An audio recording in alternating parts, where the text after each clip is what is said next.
It was 11:51 p.m. when my family ended. I was sitting in my quiet apartment in Nashville. My laptop open, my phone buzzing on the desk beside me. I glanced at the screen. The family group chat. A new message from my mother. Sharon. It wasn't a question or the start of an argument. It was a verdict. Jenna, your father and I have discussed it. After all we've done for you, your constant negativity is unacceptable. We've decided you are no longer part of this family. I read the words once, then twice. They didn't spark tears. Just a strange, cold stillness. And then, seconds later, a small notification appeared directly under the message. A heart reaction. From my sister. Morgan. I didn't cry. I didn't ask why. I didn't text back what did I do. I just turned to my laptop, which was already open on the desk. The time on the screen read 11:53 p.m. A strange, cold, calm washed over me. The anger wasn't loud or hot. It was clinical. For my entire life, I'd been reliable Jenna. The quiet one. The one who just handled things. And now, I was handling this. I opened a password-protected spreadsheet, a file I'd kept for years. It was titled Family Accounts. This wasn't a breakdown. This was an audit. 11:54 p.m. I logged into the joint credit card account. This was the card in my name. The one I paid the balance on every single month. The one my mother, Sharon, and my sister, Morgan, used for house expenses and brand supplies for Morgan's budding influencer career. I clicked on Manage Cards. I saw Sharon, authorized user, and Morgan, authorized user. I clicked Deactivate card. A box popped up. Are you sure? I clicked Confirm. I clicked the next one. Confirm. 2 clicks. The first financial support beam was gone. 11:56 p.m. I logged into the web hosting account for Morgan's lifestyle brand. All those premium plugins, the expensive subscription services for her blog, the themes, all billed to my account. Of course. As a business investment, I clicked Cancel Subscription. A different pop-up. We're sorry to see you go. I wasn't. I clicked Cancel immediately. 11:58 p.m. The final step, the most important one, the joint savings account. This was the account where I'd meticulously, quietly saved my money for a decade. My job as a university archivist was modest, but my side work digitizing historical records for private clients was lucrative. I'd built up $72,000. It was joint only because my mother had insisted so she could feel secure. That's the word she'd used. I opened my new private bank account in another tab, an account I'd opened 6 months ago. Just in case, I stared at the balance in the joint account, $72,000. I clicked Transfer full amount to new account. A final confirmation screen. My hand didn't shake. I clicked. The screen refreshed. The joint savings account now read balance $0 and 0 cents. I closed the laptop. The time was 12:03 a.m. I had surgically removed myself from their financial lives in 12 minutes. The apartment was silent, and for the first time in my adult life, so was the feeling of guilt. Now, you're probably thinking that's an extreme reaction. A cold, calculated move against my own mother. But you have to understand, that 12-minute audit wasn't an act of impulse. It was the closing of a ledger that had been open for a decade. For the past 5 years, I hadn't been a daughter. I'd been the silent investor in the business of the family. My job as a university archivist in Nashville is quiet, and it's modest. I spend my days with history, preserving other people's ledgers. But my side work, digitizing historical records for private clients, that's lucrative. And my family knew it. I was reliable Jenna. I was independent Jenna. Oh, Jenna's fine. She can handle it. Jenna doesn't need help. She's so self-sufficient. That's what they called it. Self-sufficient. I now realize that was just their word for profitable. When my sister, Morgan, they decided to become a lifestyle influencer who paid the $3,000 for her brand launch. Not my parents, me. It was an investment when their Nashville house, the house I grew up in, was on the verge of foreclosure 3 years ago because they'd mismanaged their money. Who secretly paid the back due property taxes, me, I told them it was a loan. But I never saw a dime. Morgan's business trips, the endless dinners, the new clothes for her content, all of it went on that joint credit card. And every month, I was the one who paid the balance, watching my own savings, my own future, get chipped away to fund their present. I'd been the family's structural support beam, hidden behind the drywall, the one they never had to look at, but the one holding the entire roof up. And at 11:51 p.m., they hadn't just insulted me. They had, in their arrogance, decided to fire their only investor. They'd just forgotten that I was the one who owned the bank. This wasn't a breakdown, it was a balance sheet. And for the first time, I was making them pay their accounts due. The fallout didn't wait long. I woke up the next morning, not to an alarm, but to the frantic buzzing of my phone on the nightstand. It was 7 a.m. The first text was from Morgan. It wasn't, "Are you okay?" or "What's going on?" It was pure, unfiltered panic. "Jenna, my accounts are all locked. My website is down. What the fuck? You're overreacting. Mom was just upset. You need to fix this. Now. Fix this." I stared at that line. And it was then I realized the true nature of my sister. It wasn't just selfishness. It was a complete, programmed inability to see a world that didn't revolve around her. That's the core of golden child syndrome. The golden child is praised for just existing, while the other child me is praised only for giving. Morgan's ego wasn't built on achievement. It was built on the attention she received.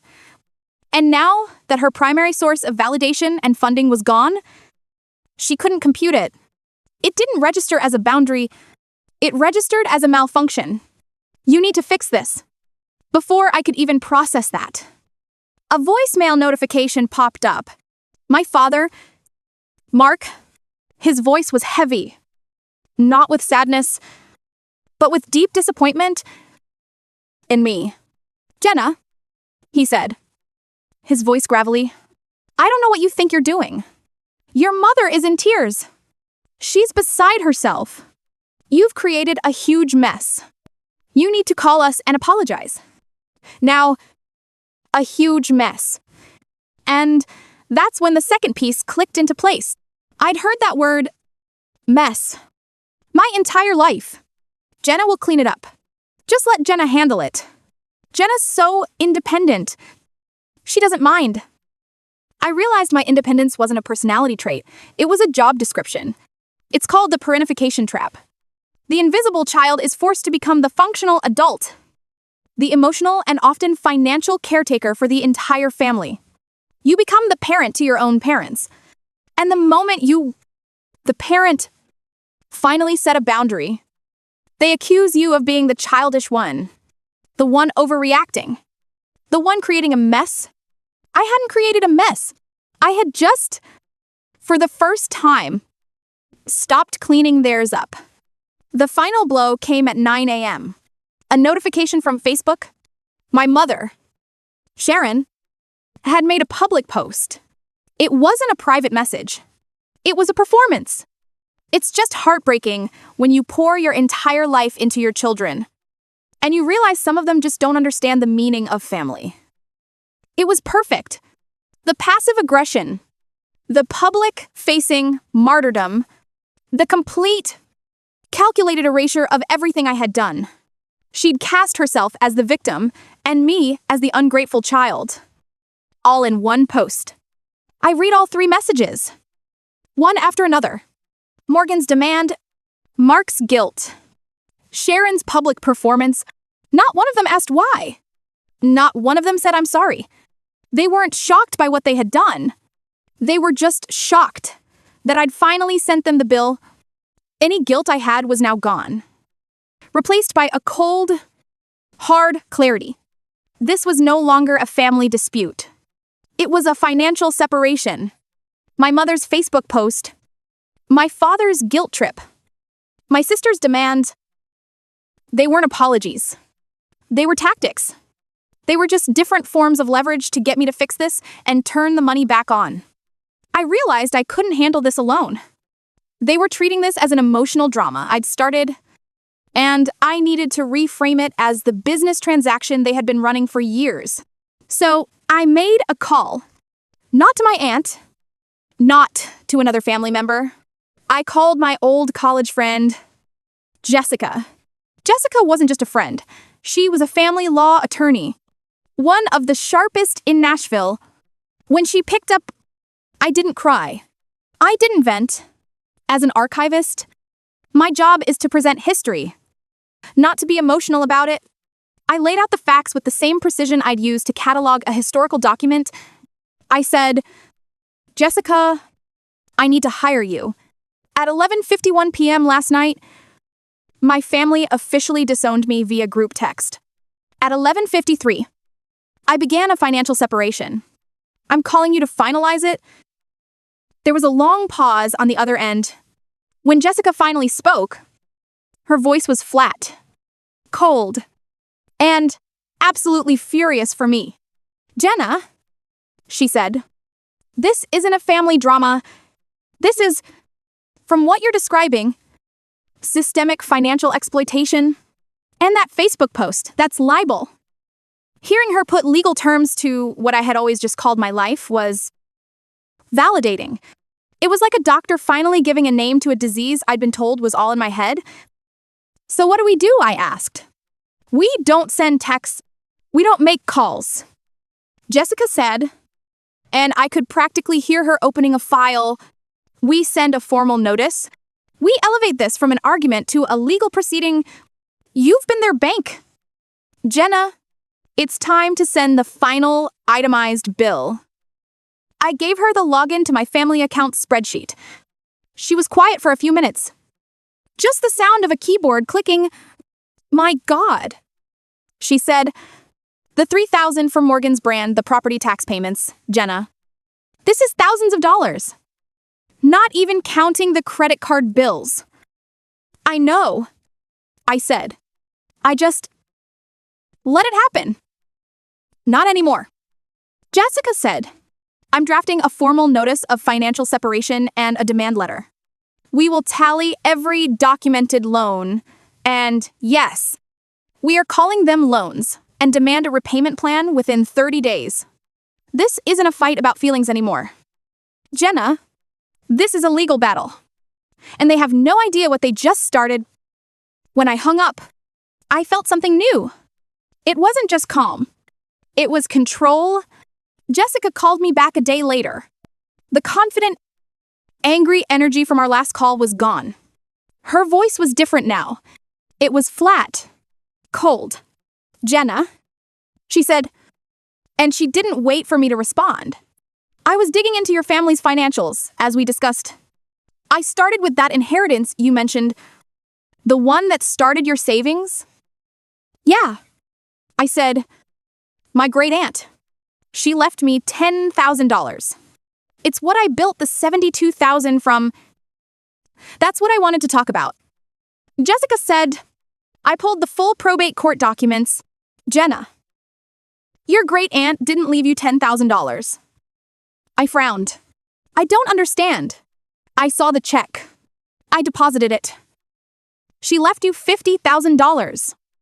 Jessica said, the air in my apartment went still. What? No. That can't be right. I would have known. My parents gave me the check. It was $10,000. I know.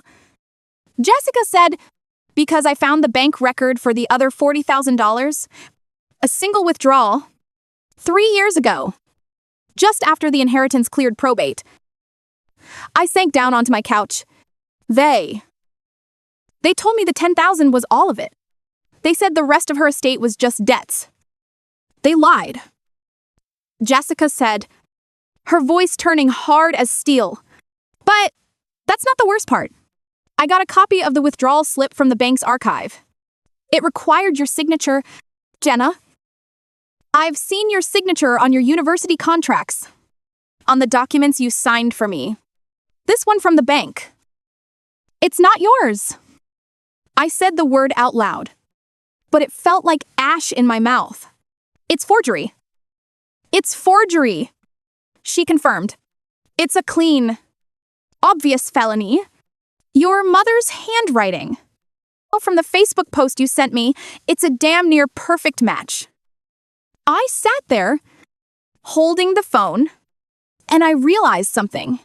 I had been grieving the loss of my family. I had been angry about the exploitation. But this was different. This wasn't a family dispute. This wasn't taking me for granted. This was a calculated criminal act. They hadn't just taken my money. They had stolen it. They had forged my name and stolen my future. My great-aunt's legacy, and looked me in the eye for 3 years while I saved every penny I could. All while they were spending the $40,000 that was rightfully mine. The last thread of sadness I had, it didn't just break, it vaporized. It was replaced by something cold and heavy and absolutely clear. This changes everything, I said to Jessica. Yes, it does, she replied. This is no longer a civil matter. Jenna, we are now in criminal territory. The demand letter for the loans is one thing. This is the kill shot. The forgery charge was the kill shot. It moved everything from a negotiation to an execution. The bank's fraud department, once alerted, moved with terrifying speed. The demand letter from Jessica, backed by the threat of criminal prosecution, wasn't a request for repayment. It was a surrender document. A week went by in silence. No more angry texts. No voicemails. No Facebook posts. Just a heavy, suffocating quiet. I knew they were drowning. I knew the entire hollow facade of their Nashville lifestyle, a lifestyle built on my secret contributions and my stolen inheritance, was collapsing. Then, on a Tuesday afternoon, there was a knock on my apartment door. It wasn't a polite tap. It was a frantic, desperate banging. I looked through the peephole. It was my mother, Sharon, but it wasn't the woman I knew. The public-facing, perfectly put-together matriarch was gone. Her face was pale and swollen, her eyes red and wide with a terror I'd never seen before. I opened the door. She practically fell in, grabbing my arm. Jenna, she sobbed. And the sound was raw. Jenna, please, you have to stop this. You have to call them off. I didn't say anything. I just stood there, my arms at my sides. They're talking about liens, she stammered. They're talking about your father. Mark could lose his job. We're losing the house. Jenna, you're ruining us. After everything we did for you, I waited. The old guilt, the familiar ache to fix this, just wasn't there. Please, she begged, her voice dropping to a desperate whisper. If not for us, think of your sister. This will destroy her. Her brand is everything she has. You can't do this to Morgan. Even now, even at the absolute end, facing total ruin, her first thought was to protect the golden child. Her plea wasn't for forgiveness.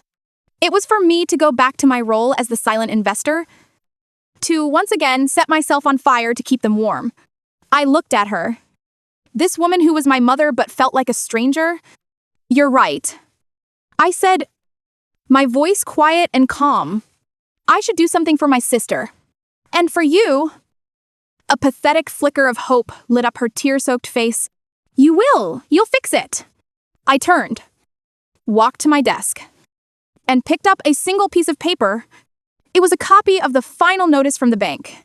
The eviction notice for their house, triggered by the bank's fraud investigation into the forged check. I handed it to her. She looked at it, her brows furrowed in confusion. And then her face crumpled as she read the words, I already did. I said, this finalizes everything. Goodbye, Sharon. I gently took my arm from her grip, and I closed the door. The resolution was fast, clinical, to avoid criminal charges for the forgery.